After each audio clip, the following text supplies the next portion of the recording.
Estamos aqui em São Luís do Maranhão para esta conversa com o pastor Osiel Gomes, presidente da Assembleia de Deus Campo de Tirirical. Ele que é professor também do bacharel em teologia aqui da Academia de Pregadores.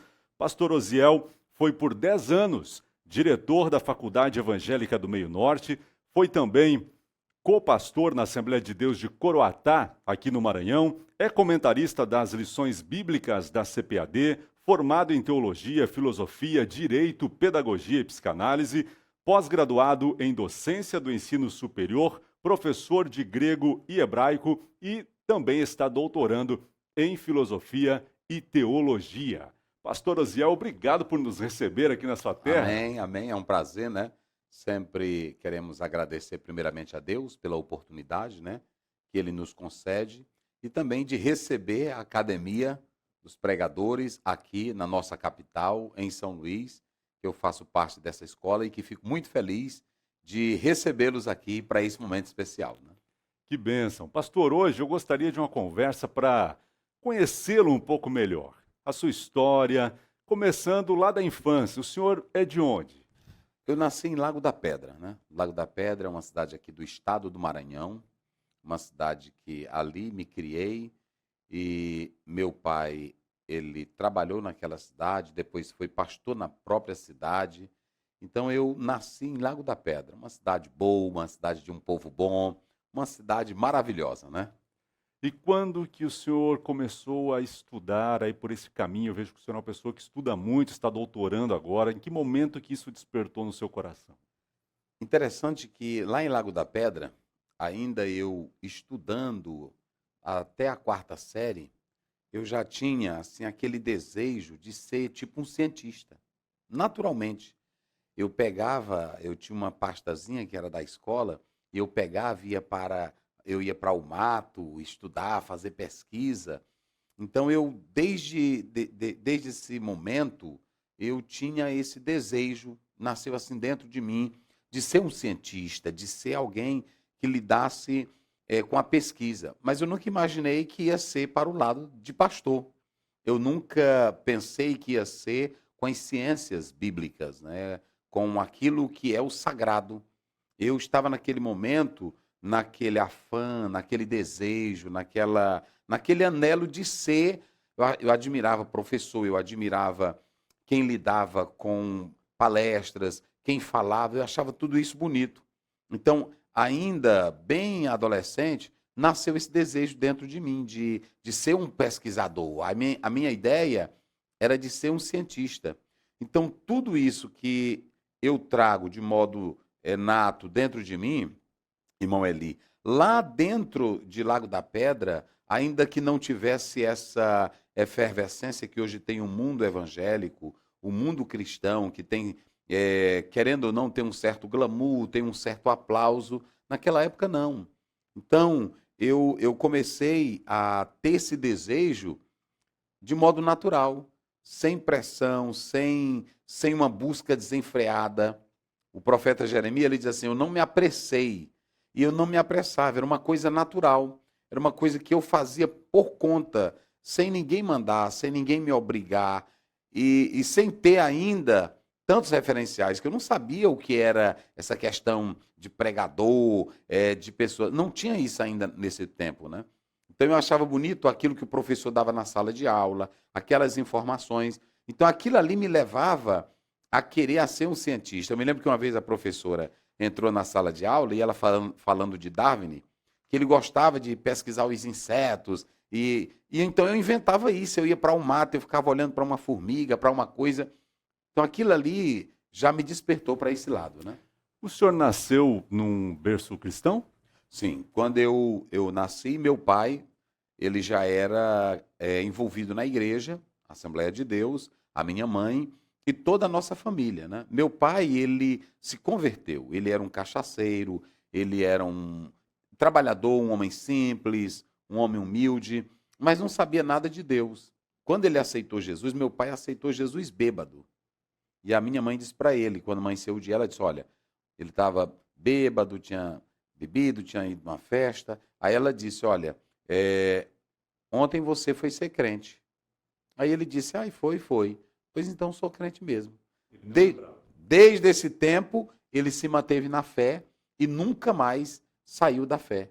Então, quando eu me entendi, eu já me entendi nesse universo da vida pastoral. Ele não era pastor ainda, mas já era presbítero, que naquela época o presbítero ele era visto como a segunda pessoa do pastor, então ele já era envolvido na igreja. E tudo isso me levou a me envolver desde cedo. Esse ambiente cristão, por exemplo, os hinos da harpa, os hinos antigos. Tem irmão que diz assim, pastor Zéu, você conhece esse hino? De que época você é? Não, é porque eles ouviam. E tudo aquilo ali que eles ouviam foi muito importante para a minha formação. Quase todos os hinos da harpa cristã eu aprendi, tanto a melodia como letra, eu aprendi nesse contexto que eu nasci. Há um psicólogo cristão que ele diz uma coisa muito importante. Tudo que eu sou hoje no púlpito da igreja vai refletir a minha formação dentro do lar. Ou seja, Freud, quando ele trata sobre... É claro que hoje muitos descartam o lado da psicologia ou da psicanálise de Freud, mas há muita coisa que ele fala que é a formação que vem de dentro da família que vai dizer de fato quem somos. Às vezes nós temos pastores que eles se manifestam de uma forma no púlpito, e se você fizer um traço histórico familiar da vida dele, você vai ver que vai começar lá na infância dele. Então essa sua pergunta ela é muito apropriada porque a essência familiar, a origem familiar, ela vai definir muito bem que tipo de líder nós vamos ter lá na frente. O primeiro homem que se movimentou contra a família, ele já projetava isso, porque ele sabia, vamos desestruturar a família e o Estado cai. O que mantém a sociedade? Snockel, ele diz isso, o que mantém a sociedade é a estrutura familiar. Então, se hoje também nós não tivermos famílias bem resolvidas, nossos ministérios, a nossa formação, ela não vai ser tão condizente com aquilo que realmente nós vamos ser no púlpito da igreja. Né? E por isso que a gente vê as famílias sendo tão atacadas, né, pastor, nesse tempo. Noeli, a família hoje, por exemplo, todos os grandes filósofos, eles sabem da importância. Eu diria que a família é essa espinha dorsal. A família é quem sustenta tudo. Desde a criação do movimento da nova era, eles sempre estão propondo estragar a família. Por quê? Onde foi que o homem encontrou a sobrevivência? Pela família. A família é o único lugar que você se sente herói. A família é o único lugar que o marido diz para a esposa. E isso está na Bíblia. Tanto o marido bom como o ruim. Quando a gente vai para Gênesis, que a gente lê o capítulo 4, você vê a família de Caim. Lameque chega e diz para as mulheres, fobando para as mulheres, eu matei 2 homens, eu matei um. Veja a estrutura dele. Então, todos os cientistas, filósofos, eles sabem da importância da família. Porque a família, querendo ou não, ela sobreviveu até aqui contra tudo e contra todos. Ela sobreviveu até aqui porque ela tem um ideal divino, ela tem um ideal judaico-cristão, ela tem uma estrutura que ela nasce em Deus. E muita gente não percebe isso. Mas é na família que o homem, você pode conquistar, você tem sua esposa, você tem seus filhos. Você pode conquistar qualquer coisa no mundo. Mas para quem você conta primeiro? Porque quem te acha um herói, quem te acha um homem digno, é a sua esposa. Quem amanhã vai dizer assim, papai, mamãe, são os seus filhos. E aquilo ali você vai formando o ideal. Ideal de vida, ideal de valores, ideal de princípios. O próprio John Piper, no livro que ele escreveu, ele diz que as primeiras lições de direito, as primeiras lições de economia e de respeito é na casa. Porque se você pegar uma família, você pega, por exemplo, naquela época os pais tinham muitos filhos, né? Hoje tem família que só querem 2, né? Só querem 1. Mas antigamente você pegava, por exemplo, uma família, era 12 filhos, era 15, era 10. E a mãe dizia assim, sente cada um ali no chão e eu vou botar a bacia de arroz. E ela botava a bacia, distribuía o pedaço de carne. O filho sabia qual era a cadeira do pai, da mãe, ou seja, cada um dentro dessa estrutura foi aprendendo o que era direito, o que era respeito, o que era valor. Então, quando ele ia lá para o lado exterior, quando ele ia para a escola, mas ele já saía de dentro de uma escola, que era o lar, onde ele era amado, acolhido, respeitado e visto como gente. A escola seria muito importante pelo aspecto da socialização, se comunicar com os outros lá fora. Mas ele já saía de dentro de casa com a lição de direito, a lição de respeito, a lição de educação. Antigamente, uma criança ela não passava na frente de um adulto, só falava se o pai dissesse, fale. Então, tinha essa formação. Então, o ambiente familiar, essa briga todinha hoje, que é muito importante, eu não sei se a academia já colocou, né, uma matéria especial, que hoje é muito importante ela ter isso, uma matéria especial sobre a família, blindar a família. Temos sim, pastor. Já temos, tem, não temos já? uma série de cursos, uma trilha de cursos só para a família hoje na academia. Isso, porque eu estava conversando com uma grande editora e eles me falaram que estiveram agora na Bienal e eles disseram, só tinha, me parece, 8 cristãs, só 8 livrarias. E ele me disse assim, pastor Aziel, eu fiquei abismado o tanto de material lá na Bienal contra a família. Tudo contra a família. Então, hoje, a igreja, irmão Eli, ela tem que se levantar para estruturar bem os seus membros e fortalecer a família. Fortalecer com os ensinos, porque se a família estiver bem estruturada, o próprio Jesus Cristo, ele disse em Mateus 7, 24 em diante, ele disse assim, a casa bem estruturada, firmada na rocha, ela não cai. Então é muito importante esse ambiente familiar. Continuando um pouco mais a sua jornada, a sua história, pastor, quando foi que o senhor já iniciou no ministério da igreja? Em que época? Aí sim, lá eu convivi nesse momento, dentro da igreja, meus irmãos tocando, eu logo cedo aprendi a tocar, todos tocavam, todos tocam, né? Aprendi a tocar e me dedicar. Então, a partir desse momento, meu pai, ele foi transferido para Buritibrava, uma cidade aqui do Maranhão, e ele foi ser pastor. Era uma cidade do sertão, e lá nesse local não tinha quase crentes, era uma dificuldade, mas meu pai foi ser pastor naquela cidade. E todo o tempo nós envolvidos. Ele foi fazer um templo, como não tinha condições, então todos nós servíamos como pedreiros, servíamos como carpinteiros, servíamos como servente, eu, meus irmãos. Então todos nós nos envolvemos. Aquilo ali nos ligava mais e mais com a obra. Quando terminava o trabalho da igreja que a gente fazia, nós carregávamos areia no carro de mão, tinha a chuva e ela carregava a areia assim para vários locais da cidade, e como nós não tínhamos como comprar areia para fazer o templo, a gente buscava um carrinho de mão e ia colhendo as areias que a chuva trazia no meio da cidade para fazer o templo. Meu pai fez esse templo, hoje uma grande igreja, hoje é uma boa igreja, Buritibrava, uma boa igreja hoje, e tudo isso, ele passou mais de 3 anos, aproximadamente 3 anos e meio. Então, ali, eu aprendi tudo, como, por exemplo, a fazer um concreto, a cavar uma vala. Eu aprendi como desenvolver atividades relacionadas à igreja, que hoje eu faço. Quando eu estou em multidão, o irmão pergunta, pastor, onde o senhor aprendeu? Eu aprendi nisso. Ali, eu não era ainda pastor, mas todo culto que meu pai ia pregar, eu era o tocador, outro meu irmão. Então, tudo aquilo ali eu estava sempre envolvido. Mas ainda não tinha nascido em mim o desejo de pregar. Eu já jovem, naquela coisa da escola, ginásio, estudando, brincando com meninas, né? Aquela coisa toda. Então, ali, eu tocando violão, não nasceu ainda aquela força do desejo de ser pastor. Quando meu pai foi transferido para Livramento, que é uma cidade aqui próximo de Peritoró, que é uma bifurcação, todos que passam ali, que vai viajar para o Brasil todo, pegam um ônibus lá. Aí meu pai foi transferido para esse local. Quando eu cheguei lá, eu vi um jovem pregando. Eu achei bonito aquilo ali. Tudo aquilo que eu sonhava lá em Lago da Pedra despertou em mim outra vez. Aí quando eu vi aquele jovem pregando, me deu vontade de ser um pregador. Eu disse, pô, eu quero ser um pregador. Eu quero ser um pregador, eu quero ser um pregador. E aí esse jovem, eu perguntei para ele, rapaz, como é que você faz para pregar? Não, eu oro, eu leio a Bíblia e etc e tal. E aí me deu a vontade. E eu comecei a estudar a Bíblia e todo culto de mocidade. Eu ia, culto na rua, culto dos jovens, e lá eu pregava. Eu me lembro que eu saía uns 3, 4 quilômetros, a minha mãe mandava ir buscar o leite, e eu saía na minha bicicleta, pregando o tempo todinho, até chegar lá no local, e quando eu voltava, pregando de novo.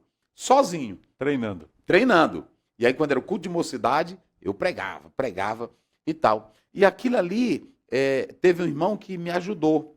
O irmão Luiz, que era um dirigente, ele chegou um dia lá na minha casa, aí disse assim, pastor Bené, o senhor sabe que o senhor tem um pregador dentro de casa? Aí o pai disse, não, irmã, aqui eu não tenho um pregador, não. Nenhum dos meus filhos pregam. Ele disse, não, tem o Oziel prega. Mas ele nunca tinha me visto pregar. E ali eu fiquei pregando nos cultos de mocidade. Desse local, ele foi para Lagoaçu. Quando nós chegamos em Lagoaçu, eu conheci uma jovem, uma moça, que ela tinha feito seminário. E quando ela me falou do seminário, eu disse, como é, irmã? Ela disse, eu fiz seminário, eu fiz interno. Eu disse, mas como é? E para que seminário? Eu não entendo. Ela disse, ó, se você quer pregar bem, você precisa fazer um seminário. A Assembleia de Deus naquela época nem se falava em seminário e quanto menos em internato. Aí ela disse, olha, irmão, eu fiz o seminário. Ela era batista, uma teóloga batista, e eu disse, irmã, e como é que faz para fazer o seminário? Ela disse, você tem que ir morar lá. Eu disse, não, mas aí meu pai não vai aceitar. E aí eu estava, nessa época, eu já estava fazendo era já o 2º grau. E aí ela começou a mostrar para mim o que era homilética. Eu não sabia nada disso, eu não sabia o que era homilética, eu não sabia, e nem se falava. Aquilo que eu peguei do jovenzinho lá, que me incentivou, que eu me espelhei nele, quando eu cheguei, veja como é que Deus encaminha as coisas, né? Quando Deus tem um propósito na sua vida. Eu, desde criança, tendendo para esse lado aí. Tudo vindo para mim assim de uma forma, eu disse, meu Deus, rapaz. Aí eu fiquei encabulado, eu disse, irmã, agora você tem que me ajudar. Eu não posso ir para esse seminário, eu não tenho dinheiro. Aí ela disse, não, eu vou te dar uns livrozinhos aqui.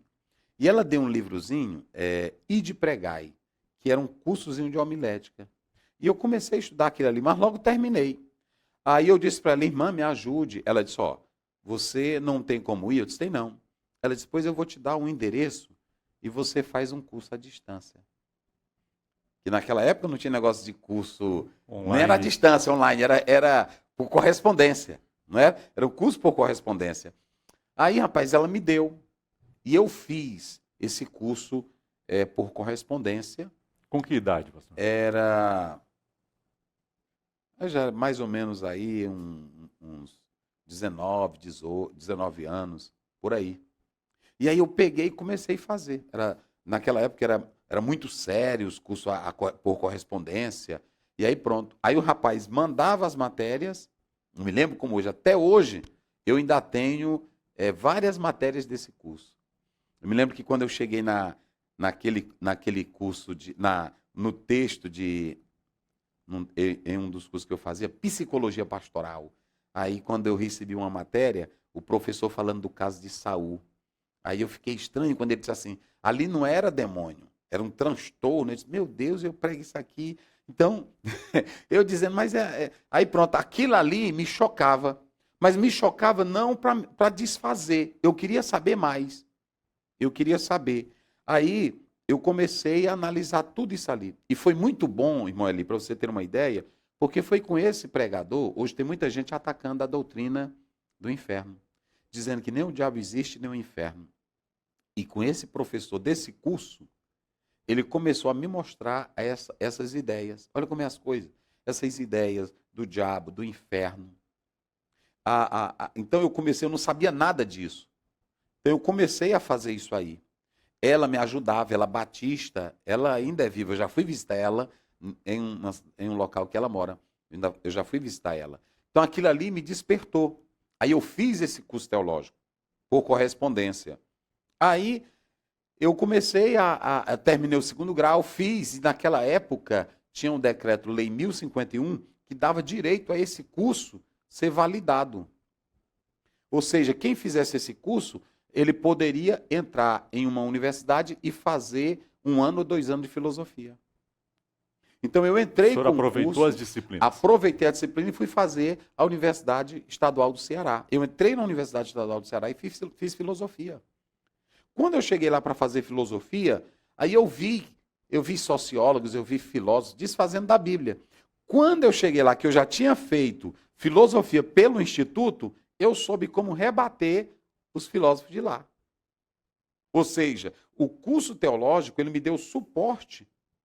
É isso que eu quero dizer aqui. Não adianta, por exemplo, a Academia dos Pregadores, ela tem um curso bíblico cristocêntrico.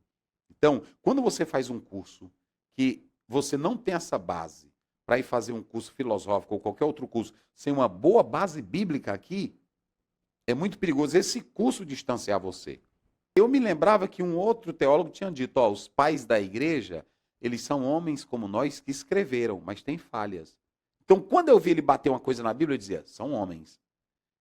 O que tem valor e prioridade é a palavra de Deus. Então, isso me ajudou a combater o liberalismo teológico.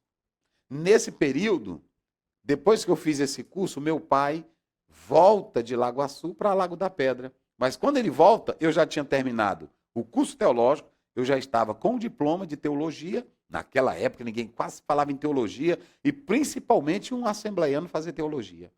Eu voltei com o diploma. Mas nada disso, nunca teve um teólogo. Por exemplo, eu estudo Paul Tillich, eu estudo Barth, eu estudo o Dietrich Bonhoeffer, eu estudo toda essa linha, Rudolf Bultmann, tudo, nunca nenhum abalou a minha fé. Por quê? Porque quando eu fui fazer todo esse curso, eu já tinha uma boa base familiar e bíblica. Então, às vezes eu ficava até sorrindo, eu dizia, olha, isso aqui esse cara está dizendo isso, mas a Bíblia está dizendo isso aqui. Então, o que o Lutero dizia? Lutero dizia o seguinte, a Bíblia é a voz maior. Hoje a gente vê uma necessidade muito grande na igreja de dedicação ao estudo. Como que o senhor avalia o cenário que nós estamos enfrentando, vivendo? Hoje nós temos muita gente que fez um curso teológico, e eu quero até dizer isso, é muito bom começar com a estrutura bíblica, porque toda teologia, em especial a teologia, ela joga para a Bíblia. E quando você tem um bom conhecimento bíblico, e você faz um bom curso teológico, a dosagem vai ser perfeita. Ou seja, às vezes eu posso falar muito sobre teologia, mas a pessoa diz assim, consubstanciei isso aqui, pastor, com alguns textos bíblicos. Eu não sei. Por que eu não sei? Porque eu apenas busquei decorar algumas estruturas teológicas. E quando eu pego, por exemplo, uma teologia sistemática, antigamente se você pegasse Strong, se você pegasse o Schaeffer, se você pegasse Charles Rogers, se você pegasse qualquer um desses homens, vocês podem observar que eles gostavam de fazer citações de versículos bíblicos. Eles gostavam. Hoje nós temos teologia que mistura teologia histórica, teologia filosófica, mas o que acontece? Toda teologia joga para a Bíblia. E a verdadeira teologia, na sua essência, qual é o propósito dela? É glorificar o Deus da Bíblia. Então, o que eu vejo hoje é que nós temos muitas pessoas que fazem um curso teológico, mas não se preocupam em fazer da Bíblia o seu manual de base e estrutura para tudo que for fazer. Por quê? Porque a Bíblia é a nossa base. Se você pegar como Lutero fez a reforma protestante, com base na palavra. Ou seja, como era que os pais da igreja, muitos deles buscavam refutar heresias com a palavra. Então, é muito importante que se faça um curso teológico, mas eu aconselho a pessoa a fazer um curso de uma teologia bíblica. Ou seja, ele fazer um curso que se volte para a Bíblia. Porque vamos analisar, irmão Eli, se eu vou pregar sobre o pecado, a doutrina do pecado, a armatiologia, se eu vou pregar sobre ela, eu tenho que saber os textos que estão relacionados com isso. Ou seja, o que os teólogos vão tratar são explicações daquilo que a Bíblia já vem dizendo. Se eu vou falar sobre o Espírito Santo, eu tenho que saber o que a minha Bíblia, no contexto geral, fala sobre o Espírito Santo. Se eu vou falar, por exemplo, a doutrina da igreja, eu tenho textos que falam sobre a igreja como casa de Deus, família de Deus. E se eu pego a base bíblica, aí eu vou aliar com mais 4. Quais são elas? Eu vou pegar a teologia histórica. É muito importante quando eu pego essa teologia histórica, essa teologia eclesiástica, porque eu vou saber o que a igreja lá atrás ela fez com a Bíblia, ela fez com aspecto histórico. Então, isso vai transformar você em um verdadeiro bom teólogo. O bom teólogo é aquele que conhece a Bíblia, é aquele que sabe ligar o lá com o cá. Como é isso, pastor Zé? Ele pega a história passada, vê aonde os homens erraram, aonde acertaram, e ele procura hoje alinhar tudo isso com a Bíblia e trazer para a realidade. Se ele não tiver essa estrutura, ele vai ser apenas um teólogo de decorar. Decorar a matéria antropologia teológica, decorar aqueles textozinhos simples da teologia. Agora, se ele souber, vamos dar um exemplo aqui. Vamos dar um exemplo. Hoje nós temos temas atuais que os pais da igreja não trataram. Temas que são desafios para a teologia atual e que hoje a maioria dos teólogos não estão sabendo lidar com isso. E caem em uma distorção grandiosa. Vamos dar um exemplo, o aborto. A Bíblia fala do aborto. Mas nós não temos uma teologia formada sobre o aborto. E aí, como é que um teólogo atual vai mexer com esse tema? É aí que entra. E se ele vai dizer assim, não, ele vai dialogar com outras correntes teológicas. Mas as correntes teológicas que você sabe, elas vêm sendo estruturadas na América Latina pela teologia da libertação. Elas vêm sendo influenciadas por outras teologias. E se ele não souber bem, ele vai cair nessas teologias que são liberais. E vão contra a palavra. E contra a palavra. Você entendeu? É por isso que o teólogo, se ele não tiver essa percepção espiritual, e aí se você analisar, lá atrás, qual era o viés dos grandes teólogos antigamente? Era a fé na palavra.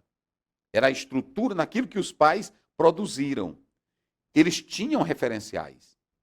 E aí você pode observar que nós temos teólogos que estudaram lá na América, lá na outra América, que fizeram grandes seminários, que hoje estão negando tudo isso.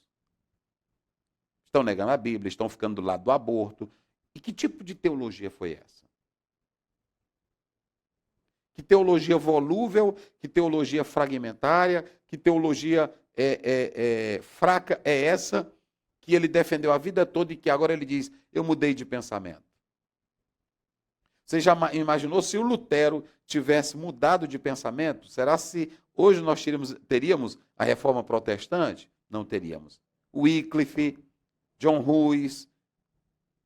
Então, a grande questão é, a teologia lá atrás, ela tinha uma base, ela tinha uma estrutura. Hoje nós temos muitas mesclagens de teologia. Então, eu vejo hoje esse desafio para o público teológico. E aí nós temos temas que, na verdade, estão nos desafiando. Hoje, muitos pastores estão buscando respostas para os desafios da pós-modernidade. E aí você vê que a pós-modernidade, Alistair McGrath, ele está dizendo isso. Enquanto que na modernidade a teologia disse assim, aliás, a modernidade disse assim, vamos deixar Deus de lado, agora a partir de agora é o homem no centro, tudo bem. Os pastores ficaram com a sua teologia. Agora hoje não. A pós-modernidade está dizendo que até a teologia precisa ser desconstruída. E como é que nós teólogos vamos contrapor a tais argumentos? Daí a necessidade de se entender essa estrutura. E se você não tiver uma fé assente nisso aqui, a sua teologia não vai prestar. Porque a minha teologia, ela depende disso aqui. Que conversa agradável, de muito conhecimento. Pastor Uziel nos dando uma verdadeira aula hoje aqui em São Luís do Maranhão. Nós viemos até a cidade do Pastor Uziel para ter esse momento aqui de conversa e levar para você neste lançamento da nova turma do nosso bacharel em teologia. Fique aí que daqui a pouquinho eu vou explicar os detalhes, todas as disciplinas, vou mostrar os livros, mais informações para você que deseja entrar conosco nessa nova turma, tendo esta rica oportunidade de crescer em graça e conhecimento e estudar uma teologia bíblica, como está dizendo aqui o pastor Uziel, que é aquilo que nós precisamos para ter base do nosso conhecimento. Eu gostaria de saber do senhor também qual a mensagem que o senhor deixa para aquela pessoa que não sabe nem por onde começar, que tem um desejo de pregar, que tem um desejo talvez pelo ministério, mas não sabe o que fazer. Tem um livro de um autor, Quando o Ferro Afia o Ferro. eu me esqueci o nome do autor desse livro. Ele fala sobre o mentor. E eu me lembro que eu era menino e eu assistia o He-Man. Não tinha aquele desenho? Sim. Eu assistia aquilo ali. Mas eu não sabia, tinha um homem que o nome dele era mentor. Só que eu pensei que era o nome mesmo. Mas o nome dele é porque ele era quem criava tudo ali dentro né, daquela família. Ele criava o carro, ele criava tudo. E nesse livro, o autor diz uma coisa: existem pessoas que vão te ajudar a encurtar o caminho e vão te ajudar a não sofrer como eu sofri. É por isso que ele diz, quando o ferro afia o ferro. Nesse livro, é muito comum nos Estados Unidos, eles terem no início do curso, antes de ir para a mudança da faculdade, chamado Liberal Arts. Eles juntam todas as matérias para que você faça tipo um resumão e dali você escolhe o que você quer fazer. Nesse livro, o autor, como o ferro afia o ferro, ele ensina de como você sofrer menos. Hoje, eu não tenho, na época, eu não tinha o que hoje nós estamos tendo, como, por exemplo, a Academia dos Pregadores. Se você quer fazer um curso teológico ou outro, você já tem um início, e tem pessoas que estão te orientando. O segredo hoje para o sucesso, Paulo disse isso, ele disse assim, não é aprender, mas é saber de quem você aprende. E a grande questão é essa, não, eu vou fazer um curso. Não, você tem que saber o referencial, de quem eu vou aprender. E Paulo diz para Timóteo, eu sei de quem tu tens aprendido. Eu sei de quem tu tens aprendido. Então a questão é que a pessoa tem que saber, se ele for aprender, nós temos cursos que negam a Bíblia, que negam a Trindade, que negam o céu, que negam o inferno. Então, eu tenho que saber, e isso não é de agora. Isso não é de agora. Se nós analisarmos, nós tínhamos 4 níveis dentro dessa estrutura dos pais da igreja. Por isso que se tinha os primitivos, se tinha os apologistas. Então, cada um tinha uma forma de encarar aquela realidade. Hoje eu tenho que dizer que não é diferente. Isso não é diferente. Então, quem quer começar, tem que começar pela pessoa certa. Tem que começar pelas pessoas. Antigamente, tinham os seminários, que eram referenciais, tinham os seminários presbiterianos, batistas, que hoje boa parte fecharam. Porque com o advento do curso teológico, a liberação para a criação de cursos teológicos, muitos seminários foram perdendo assim aquela estrutura. E eles foram abrindo, porque antigamente o seminário era para formar os vocacionados, que queriam ser pastores. Eles atuavam nessa ideia. Então, quando veio 241 parecer que deu liberdade aos cursos teológicos, aí o decreto-lei, que eu falei agora há pouco, aquele decreto-lei caiu, e aí entrou o curso para a formação de teólogos. Nas universidades. Nas universidades. Uhum. Começou. O primeiro problema que teve é que, a partir daquele momento, aquela instituição ela não estava mais só voltada para a formação do pastor. Ou seja, não era só aquela linha da igreja, que era assim, quando alguém ia fazer, a distância que eu fiz de São Paulo, eles pediam uma carta do pastor da igreja, um referencial, e qual a igreja que eu estava para poder me aceitar. Mas hoje não. Se você diz assim, eu quero fazer teologia, tem universidade aí que não tem nada a ver com a fé, que ela tem um curso dela teológico. Ou seja, ela tem um aspecto financeiro dela. E uma teologia que nem sempre tem a ver com Bíblia. Não tem nada. Ali é o seguinte, montou a grade, pegou até a grade ali de uma questão e colocou lá. Mas antigamente, quem era que dava uma matéria teológica? Um professor piedoso. Imagine você comigo estudar. Quando eu vi a matéria evangelismo, geografia, quando eu vi Russell Shedd, eu chorei. Quem não era Russell Shedd? Então, há uma diferença de você fazer um curso com quem você conhece em você fazer com aquele que você não conhece. E aí a grande questão não é ser teólogo, é saber se ele é um teólogo piedoso. E o Russell Shedd era piedoso. Os homens lá atrás tinham piedade. Então, o conselho que eu dou para os jovens de hoje que querem estudar e que querem pregar, Paulo diz, eu sei de quem tu tens aprendido. Ele sabia. Quando você vai para Filipenses 2, ele diz assim, eu vou mandar Timóteo porque eu conheço ele. Ou seja, havia um referencial, havia uma base. Não é apenas você dizer assim, eu vou fazer um curso teológico. Não. Eu tenho uma responsabilidade, eu não quero entregar qualquer coisa para os meus membros. Às vezes, quando o irmão faz uma pergunta, que ele tenta me refutar com aquele liberal, eu já li aquele liberal. E aí eu digo, você sabe o que ele já produziu? Você sabe o que ele fez com a fé de pessoas? Você sabe o que ele acreditou? E quando ele tenta me argumentar, eu apresento vários ortodoxos que defendiam aquela verdade. Então, é diferente de você, como diz Etta Linnemann no livro dela, de pessoas que traduziam a Bíblia juntamente com ela, fumando e bebendo e jogando a cinza de cigarro em cima da Bíblia. E aí? Agora, em quem você vai querer mais? Crer mais? Você vai crer num teólogo que diz toda bobagem ou num teólogo que tem um temor e uma reverência e uma piedade? Esse é o segredo. Outra, não basta apenas dizer, ele tem doutorado em Harvard, ele tem doutorado em Cambridge.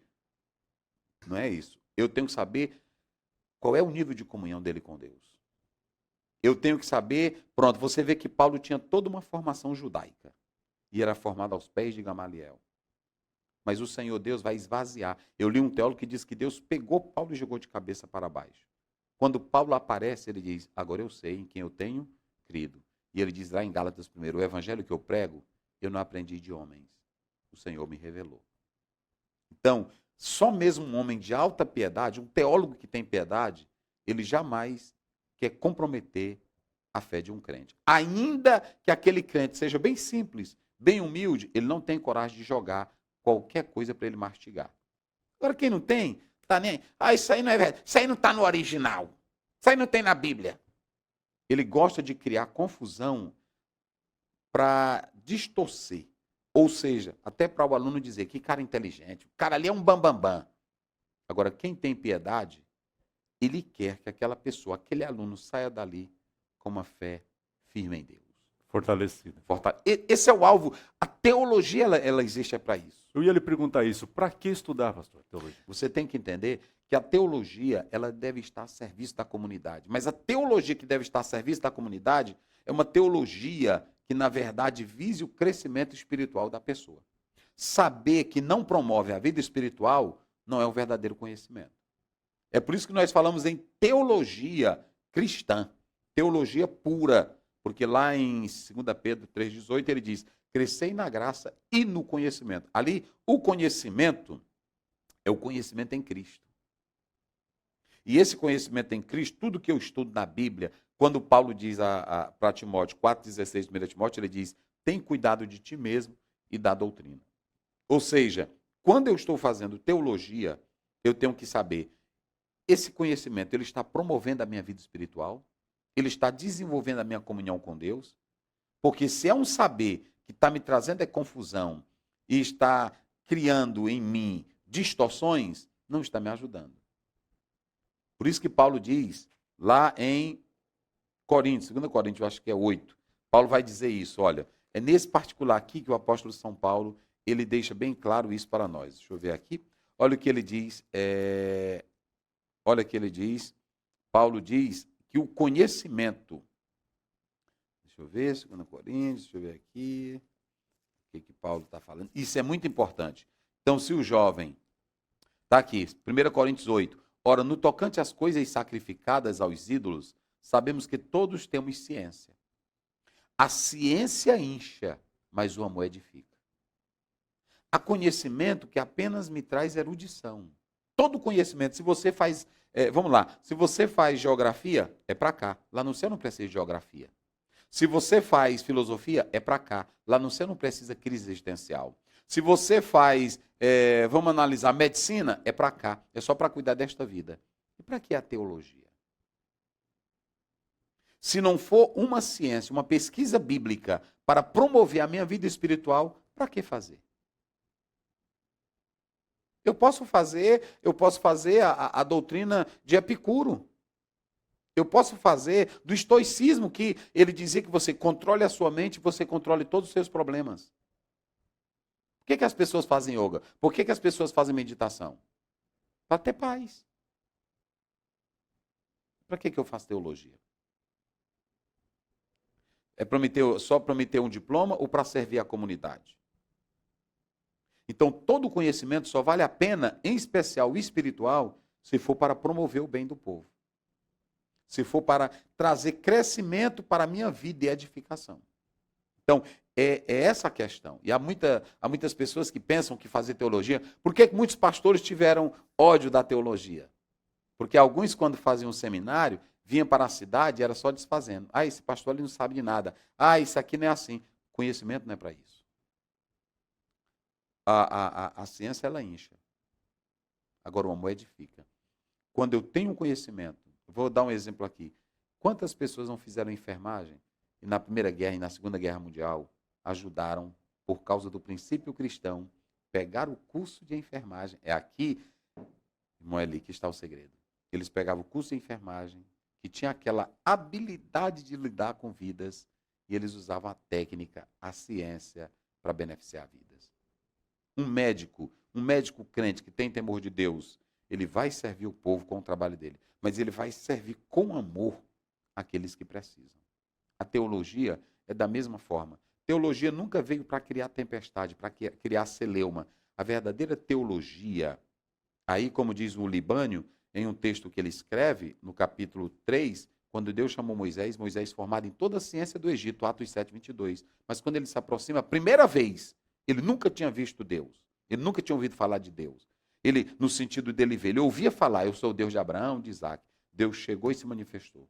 Eu sou o Deus de Abraão, de Isaac e de Jacó. Tira a sandália dos teus pés, porque o lugar que tu estás pisando é terra santa. Agora imagine um teólogo piedoso. Quando ele for pisar nessa terra aqui, ele vai saber tirar a sandália dos pés. Ele não vai com ar de superioridade, de grandeza. Ele nunca vai achar, eu sou isso. Não.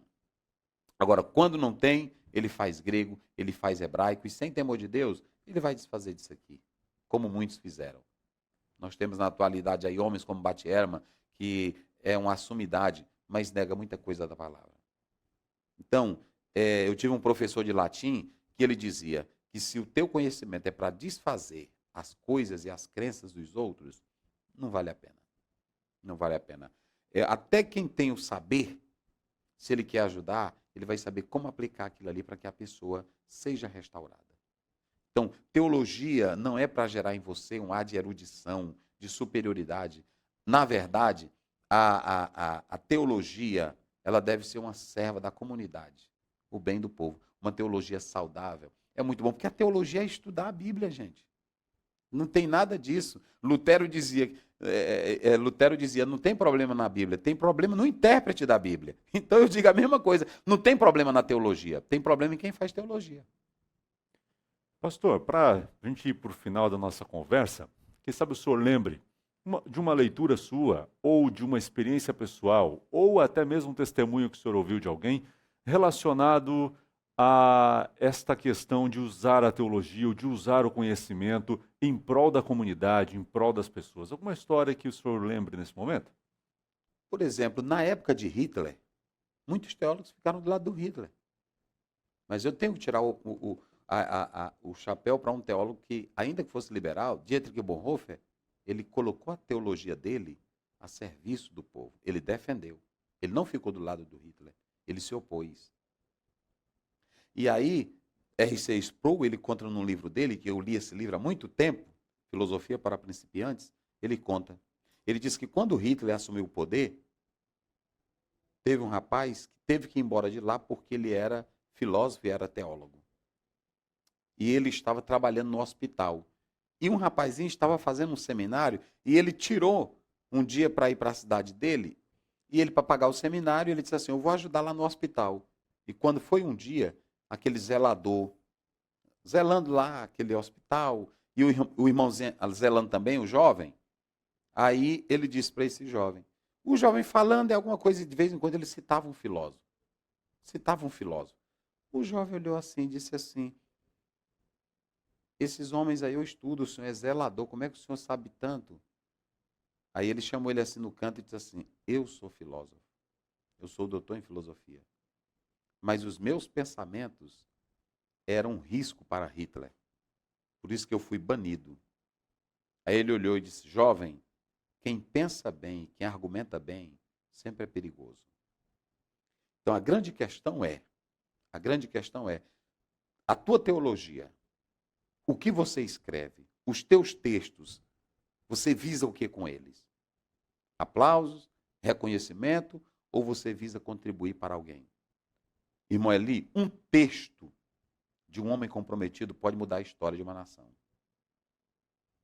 E aí, o que nós estamos fazendo? Essa é a grande questão. Hoje a Academia de Pregadores, com o curso que ela tem, ela pode propor isso. E nós estamos aqui para essa conversa. E nós queremos dizer para toda geração de jovens que querem pregar, que querem se destacar. Eu nunca disse isso, eu vou dizer isso aqui hoje para vocês. Não se iludam e não se deixem levar pelas ondas dos movimentos. Vocês precisam ter uma educação cristã. Porque lá em Efésios 4, 11, 12, Paulo vai dizer dos homens que são dados à igreja e eles não serão levados por qualquer vento de doutrina. Então, se houver essa base dentro da igreja, nós vamos ter igrejas saudáveis, crentes saudáveis, contribuindo para a fé do povo. Então, eu vejo que hoje há essa necessidade. E eu digo aqui sem medo de errar, nós estamos faltando hoje da necessidade desses referenciais que as pessoas possam olhar e dizer assim, aquele ali ele tem um compromisso com a Bíblia, com a verdade, e a teologia dele não é apenas de escritos, é uma teologia que contribui para o servo de Deus, mas também para ele promover o amor, promover a paz, promover a unidade, promover... Vocês podem observar, o que nós temos hoje na internet? O que nós estamos tendo hoje nessas pessoas que estão aí? Você vê pessoas discutindo. Ou seja, qual é o teu nível de formação? Com quem você está aprendendo? Esse é o segredo. Essa é a questão. Então, você pode observar, tinha líderes naquela época que eram calvinistas e outros arminianos, mas sabiam conviver. Porque, na verdade, eles valorizavam o reino e não uma ideia teológica. E hoje nós estamos, cada um querendo valorizar apenas o seu universo para ter aplauso, para ter glamour, para ter fama nesse particular. Então é muito importante que a pessoa saiba com quem aprende, de quem aprende e aonde está aprendendo. Muito obrigado, pastor Uziel, por esse tempo, por essa conversa. Nós ficamos muito felizes por estar aqui hoje e deixo esse espaço para o senhor fazer suas considerações finais aí aos nossos alunos. Amém, eu louvo a Deus, pela vida da Academia de Pregadores, que desde o primeiro momento me convidou, eu estive lá. E às vezes eu estou em um local, eu estava lá na Irlanda, e aí quando deu fé, um irmão disse assim, pastor Zé, eu estudo direto aqui com o senhor, eu estou fazendo curso pela academia. Fiquei muito feliz, aquilo ali não tem coisa que pague isso. Da pessoa dizer, eu estou aprendendo aqui. Fiquei muito feliz por esse momento, é importante. E eu estive já na academia algumas vezes, vejo a seriedade e vejo que é um bom referencial para os jovens que desejam pregar, que desejam se dedicar a Deus. E aí tem a questão, quando você tem uma boa base, você não teme beber em outras fontes. Como é a outras fontes que eu estou dizendo? Você não teme estudar mais nada. Eu estudo tudo que vier, eu estudo tudo. Leio o texto de todo mundo, mas eu digo como Paulo, eu já sei em quem eu tenho crido. A questão é essa. Às vezes a pessoa vai me perguntar um assunto e eu não sei tratar aquele assunto, porque eu não li. Eu tenho que saber, olha, eu estou tratando isso aqui porque eu já sei. Então, um bom teólogo, se ele tiver a piedade, ele tiver a estrutura dele bem formada, ele vai saber ler para quando um membro perguntar, ele responder. Pedro diz que nós temos que estar preparados para responder com mansidão, não é com zanga, é com mansidão os que pedirem razão da nossa fé. Ou seja, eu tenho que estar preparado para isso. Então, é muito importante que a gente busque essa base. E eu louvo a Deus pela academia que está tendo essa estrutura para abençoar. Eu conheço o material, conheço a estrutura e a raiz ali, de vocês que vêm com esse trabalho maravilhoso. Então eu louvo a Deus e a minha consideração aqui é que você procure a base certa, não procure qualquer coisa, porque nós temos que entender que a nossa formação espiritual ela depende de pessoas que tenham piedade de Deus. Como disse Paulo para Timóteo, eu sei de quem tu tens aprendido. Capítulo 1 de 2 Timóteo. Primeiramente da tua avó, depois da tua mãe, e aí você sabe como eu tenho te ensinado.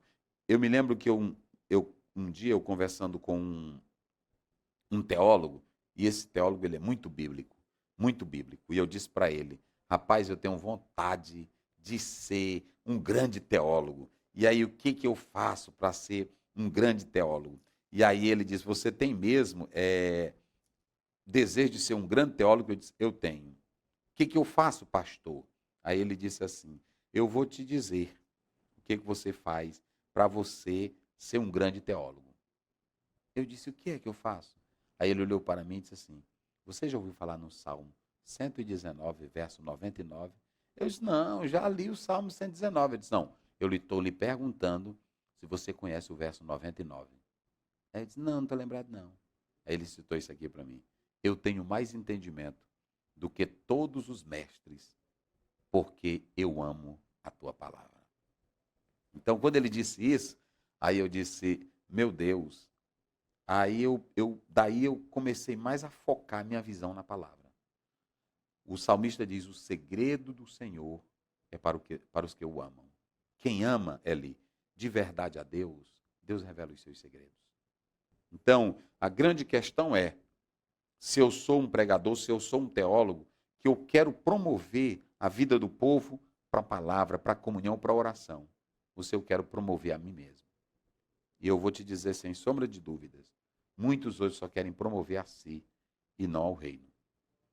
Então, Paulo disse lá em Atos 20, eu não tenho a minha vida como preciosa, contanto que eu cumpra a carreira e o ministério que o Senhor me deu. Quem quer fazer a obra de Deus e cumprir a vontade dele, sempre vai exaltar a palavra dele. Que a nossa teologia e a academia dos pregadores, ela sirva para o povo e para exaltar o povo. E que amanhã alguém diga, eu fiz essa academia dos pregadores que promoveu a minha fé e eu estou promovendo a fé de outros. Eu acredito que esse é o nosso lema, é o nosso desejo e é o desejo da academia. Né? Deus abençoe. Né? Amém.